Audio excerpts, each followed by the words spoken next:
Hello friends, ಎಲ್ಲರಿಗೂ ನಮಸ್ಕಾರ. ಎಲ್ಲ ಜನತೆಗೂ ಹನುಮಾನ್ ಜಯಂತಿಯ ಆರ್ಥಿಕ ಶುಭಾಶಯಗಳು.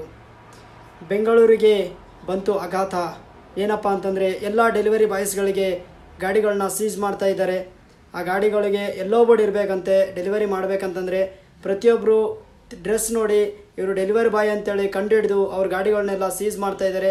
ಆ ಗಾಡಿಗಳನ್ನ ಯಾವ ಥರ ಸೀಸ್ ಮಾಡ್ತಾ ಇದ್ದಾರೆ ಅನ್ನೋದನ್ನು ತೋರಿಸ್ತೀನಿ, ಬನ್ನಿ ನೋಡುವ. ಎಲ್ಲ ಡೆಲಿವರೀಸ್ ಬಾಯ್ಸ್ಗಳೇ ನೋಡಿ, ಎಲೆಕ್ಟ್ರಿಕಲ್ ಬೈಕ್ ಒಂದು ಅವರು ಸೀಸ್ ಮಾಡ್ತಾ ಇದ್ದಾರೆ. ಯಾವ ಬೈಕ್ ಆದ್ರೂ ಅಷ್ಟೇ ಡೆಲಿವರಿ ಮಾಡೋಕ್ಕೆ ಎಲ್ಲೋ ಬೋರ್ಡ್ ಇರಬೇಕಂತೆ. ಯಾವುದೇ ಥರ ವೈಟ್ ಬೋರ್ಡ್ ಇರೋಂಗಿಲ್ಲ.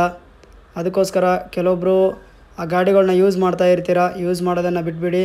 ಹಾಗೂ ಮತ್ತು ಎಲ್ಲರೂ ಟಿ ಶರ್ಟ್ಗಳು ಹಾಕಿರ್ತೀರ ಡೆಲಿವರಿ ಬಾಯ್ದು. ಆ ಟಿ ಶರ್ಟ್ಗಳು ನೋಡಿದ ತಕ್ಷಣ ಆ ಗಾಡಿಗಳನ್ನ ಹಿಡಿದು ಸೀಸ್ ಮಾಡ್ತಾ ಇದ್ದಾರೆ. ಯಾರು ಟಿ ಶರ್ಟ್ನ ಯೂಸ್ ಮಾಡ್ದಂಗೆ ನಾರ್ಮಲ್ ಡ್ರೆಸ್ಸಲ್ಲಿ ಡೆಲಿವರಿ ಮಾಡೋಕ್ಕೆ ಟ್ರೈ ಮಾಡಿದ್ರೆ ಏನೋ ಮಾಡ್ಬೋದು ಅನಿಸುತ್ತೆ. ಇಲ್ಲಪ್ಪ ಅಂತಂದ್ರೂ ಸಿಕ್ಬಿದ್ರೆ ಮಾತ್ರ ಕಂಪಲ್ಸರಿ ಟ್ಯಾಕ್ಸ್ನ ಕಟ್ಟಬೇಕು, ಪ್ಲಸ್ ಗಾಡಿನ ಸೀಸ್ ಆಗುತ್ತೆ. ದಯವಿಟ್ಟು ಎಲ್ಲ ಡೆಲಿವರಿ ಬಾಯ್ಗಳು ನೋಡಿಕೊಂಡು ಗಾಡಿ ಓಡಿಸಿ. ಇದು ಕಮಿಷನರ್ ಕಡೆಯಿಂದ ಆರ್ಡರ್ ಆಗಿದೆ ಅಂತೆ. ಪ್ರತಿಯೊಬ್ಬರು ಗಾಡಿಗಳನ್ನ ಹಿಡಿತಾ ಇದ್ದಾರೆ ಸಿಟಿಯಲ್ಲಿ. ನೋಡಿಕೊಂಡು ಆ ಗಾಡಿ ಸಿಗ್ಬಿತ್ತು ಅಂದರೆ ಸೀಸ್ ಆಗುತ್ತೆ. ನೋಡಿ ಯಾವ ಥರ ಸೀಸ್ ಆಗಿದ್ದಾವೆ ಗಾಡಿಗಳು ಅಂತೇಳಿ. ಹುಷಾರಾಗಿರ್ರಿ ಎಲ್ಲರೂ.